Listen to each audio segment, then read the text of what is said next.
She moved to undo my braid, allowing my thick curls to dance around my hips. "It's prettiest this way," she said softly, tousling the hair into controlled chaos. "I visited Daddy last night." "How is he doing?" I asked, my expression sobering as I turned to face her.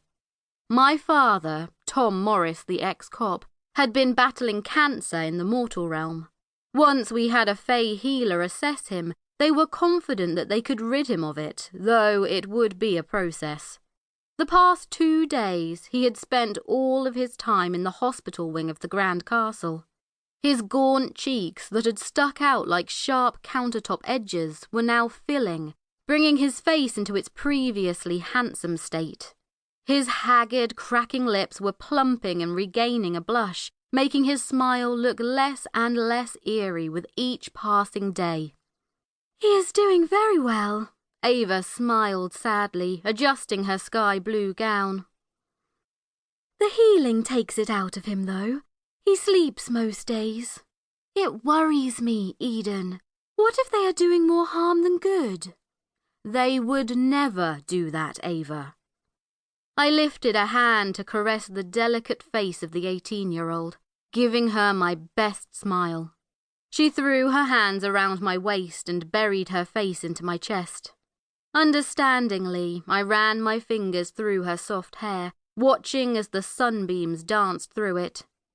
Dad is in great hands right now, and soon he will be back to his former glory. Have faith, little one. Ava nodded, though I could feel hot tears seeping into the linen at my breast.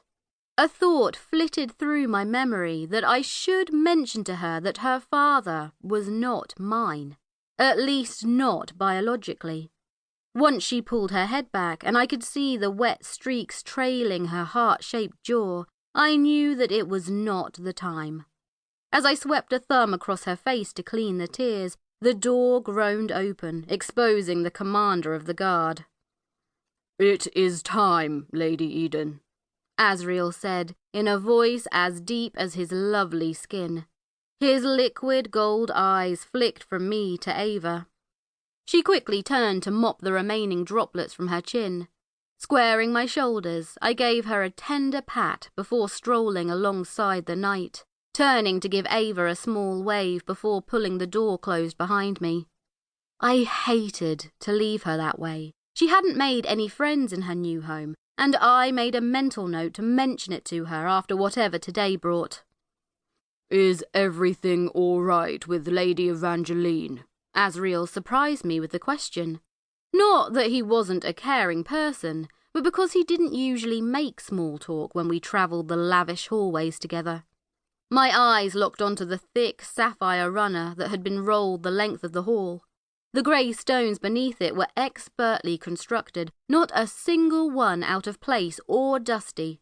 With a shrug, I gazed into the brilliant eyes that were burning holes in my head. "She is worried about our father. Ava is tough, and I'm sure it will pass once the healers have him all fixed up.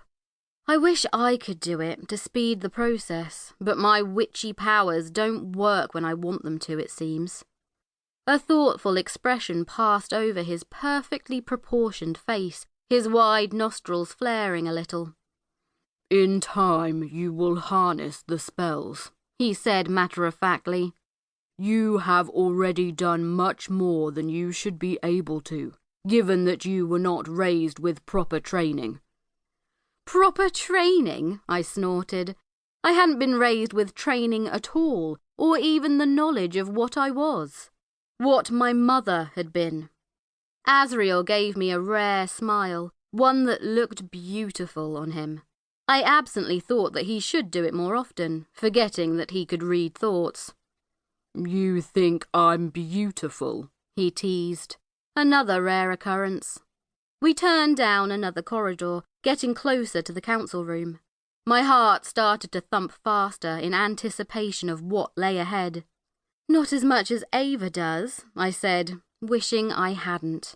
I wasn't sure if my little sister wanted her infatuation with the elven seer broadcasted.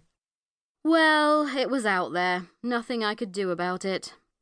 I wasn't positive that he didn't already know, being the one that... To keep listening to this audiobook, I've left you a link in the description so you can do it, at no cost thanks to Audible's 30-day free trial.